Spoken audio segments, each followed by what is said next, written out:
ஜெய் வாசவி. எல்லோருக்கும் இனிய காலை வணக்கம். இன்று 26வது ஸ்லோகம்.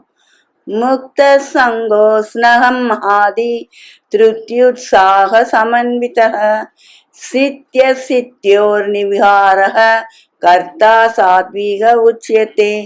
பற்று நீங்கியவன், அகங்காரமற்றவன், உறுதியும் ஊக்கமும் உடையவன், வெற்றி தோல்விகளில் வேறுபடாதவன், இத்தகைய கர்த்தா சாத்விகன் எனப்படுகிறான். எல்லா வடிவங்களும் ஈசன் சொரூபம், எல்லா செயல்களும் அவனுடையவை என்ற எண்ணத்தில் சாதகன் நிலைத்திருக்கிறான். எனவே அவன் பற்று நீங்கியவன் ஆகிறான். உடல் தன்னுடையது என்பது அல்லாது அது ஈசனுடைய ஆலயம் என்று சாதகன் கருதுகிறான். அவ்வுடலின் மூலம் நிகழ்கின்ற கர்மங்களுக்கு தான் பொறுப்பாளன் அல்லன். அது ஈசன் செயல் என்று அவன் உறுதியாக உணர்கிறான். ஆதலால் அவனிடத்து அகங்காரம் இல்லை. தன்னை பகவானுடைய தொண்டன் என்று கருதுகிறபடியால் கொடுத்த கர்மங்களில் அவனுக்கு உறுதியும் ஊக்கமும் உண்டாகின்றன. பற்றுடையோர் செற்றிலில் வெற்றியில் மகிழுறவும் தோல்வியில் துன்புறவும் செய்கின்றனர்.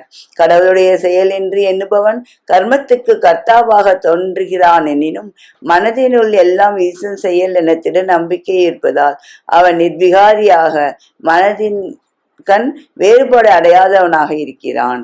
கள்ளங்கபடமற்ற மனம் இருந்தால் ஈஸ்வரனை எளிதில் அடையலாம். கற்கள் இல்லாமல் உழுது பண்படுத்தப்பட்ட மிருதுவான பூமியில் நடப்படும் வித்து எளிதில் முளைத்து கிளம்பி சீக்கிரத்தில் பயன் அளிப்பதைப் போல கள்ளங்கபடமற்ற மனதில் ஆத்மீக உபதேசங்கள் எளிதில் பயன் அளிக்கின்றன. இது ராமகிருஷ்ணர் உபதேசம். நன்றி, வணக்கம். இப்படிக்கு லதா ஸ்வரூபம் விருத்தாச்சலம்.